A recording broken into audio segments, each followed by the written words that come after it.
21대 국회 내에 압도적 다수 의석으로 무소불위의 형포를 부리며 입법 폭주를 일삼던 정당이 갑자기 이 무슨 약자 코스프레인지 모르겠습니다.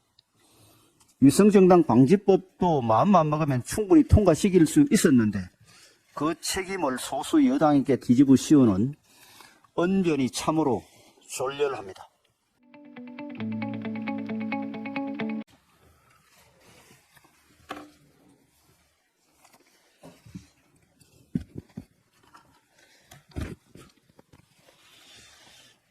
장고 끝에 악수라더니 민주당에서 우려했던 대로 준연동형 비례 대표제를 고수하겠다고 발표했습니다. 이는 운동권 개딸 선거연합으로 당대표 방탄을 계속하겠다는 것이며 압도적 다수의 민주당에 의해 입법 폭주로 얼룩진 최악의 21대 국회에 이어 22대 국회에서도 민주당이 운동권 정당들과 손잡고 의회 독재를 계속해 나가겠다는 선언입니다. 야권은 준연동형 비례대표제가 다당제를 가능하게 하기 때문에 병립형 비례대표제보다 나은 제도라고 주장을 하고 있습니다. 그러나 국민이 이해할 수 없는 선출 방식을 거쳐서 결과만 다당제가 된다면 이것은 이론의 껍데기로 국민을 속이는 일에 지나지 않습니다. 독수독과라고 잘못된 선거 제도라는 나무에서 민주주의의 열매가 열릴 수 없습니다. 준연동형 비례대표제의 산물인 21대 국회에서 민주주의가 조금이라도 발전했는지 민주당은 답을 해보시기 바랍니다. 22대 총선에서도 야권 정당들이 준위성정당, 통합형 비례정당이라는 말장난으로 비례의석을 나눠 갖고 이를 매개로 짬짬이 공천으로 지역구 거래까지 한다면 민주주의는 지금보다도 더 심하게 퇴행할 것이 분명합니다.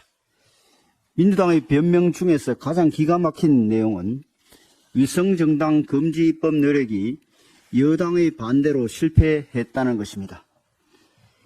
여당은 지속적으로 위성정당 탄생 자체가 될 수 없는 선거법을 주장해 왔습니다. 그리고 민주당이 지금까지 과반 이상의 의석을 가진 민주당이 마음먹은 법안을 한 번도 통과시키지 못한 적이 없습니다. 21대 국회 내에 압도적 다수 의석으로 무소불위의 형포를 부리며 입법 폭주를 일삼던 정당이 갑자기 무슨 약자 코스프레인지 모르겠습니다. 위성정당 방지법도 마음만 먹으면 충분히 통과시킬 수 있었는데 그 책임을 소수 여당에게 뒤집어 씌우는 언변이 참으로 졸렬합니다. 멋지게 지면 무슨 소용이냐 식의 선거할 주판 튕기기와 내분 때문에 준연동형에서 병립형에서 권역별로 갔다가 다시 준연동형으로 회귀한 것을 온 국민이 다 알고 있습니다. 이번에 투표용지는 과연 몇 cm나 길어질지, 지난 총선의 쌍둥이 버스에 이어 또 어떤 황당한 꼼수가 행해질지 누구도 예측하기 어렵습니다. 위성정당의 탄생은 한국 민주주의 역사에서 최악의 퇴행입니다. 성숙한 민주주의라면 아주 부끄러워야 할 정치 후진성의 징표입니다. 과연 위성정당이 난립하고 후진적 선거운동이 벌어지는 상황에서도 민주당에서 멋지게 이기는 길이라는 말이 나올지 지켜보겠습니다.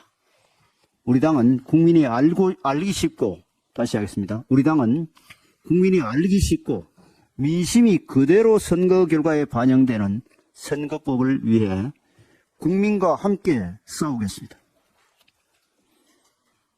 의대 정원 규모 발표를 앞두고 의사협회 등 의사단체의 적지 않은 반발이 예상이 됩니다. 의협은 어제 설문조사 결과를 발표해 집단 행동을 예고하는 한편 내부 결집을 유도하는 모습을 보이고 있습니다. 발표된 조사 결과에 따르면 의협 회원인 응답자의 81.7%인 3,277명이 의대 정원 확대에 반대했고, 그중 절반가량이 반대 이유로 이미 의사 수가 충분하기 때문이라고 응답했습니다. 추운 겨울 아픈 아이를 들쳐 업고 소아과로 오픈런을 하는 어머니와 응급실 뺑뺑이 끝에 사망한 환자 유가족의 얼굴을 마주하고서도 과연 의사 수는 이미 충분하다고 이야기할 수 있는지 궁금합니다. 한 의사단체에서는 국내 의사 수가 부족하다는 연구 결과를 낸 한국보건사회연구원을 대상으로 소송을 제기하기도 했습니다. 소송을 제기한 의사단체는 연구원이 잘못된 계산법과 자의적인 해석으로 추계 결과를 의도적으로 왜곡했다고 주장했습니다. 그렇다면 한국 의사 수가 1000명당 2.12명으로 OECD 평균 3.69명보다 1.57명 작으며 프랑스와 일본과 비교해도 2만 내지 5만 명이 부족한 것으로 나타난 OECD 보건 통계는 어떻습니까? OECD에도 소송을 걸 것인지 묻고 싶습니다. 무엇보다도 국민들께서 의대 정원을 압도적으로 희망하며 의사단체의 대응을 눈여겨보고 있음을 명심해야 할 것입니다. 사명감에 필수 진료과를 떠나지 않으려던 의사마저도 인력 부족에 따른 업무 과정으로 의지를 끊고 있습니다. 의료 현장에서 제대로 된 조치를 받지 못해 곤란을 겪거나 급기야 사망에 이르는 환자들을 생각하면 의사단체들은 결코 집단 이기주의에 빠져선 안 됩니다. 소위 치병, 중이 치인, 대이 치국, 의사들이 의사의 꿈을 키우던 시절 가슴에 새기는 말이며 의사가 되었어도 즐겨 인용하는 말입니다.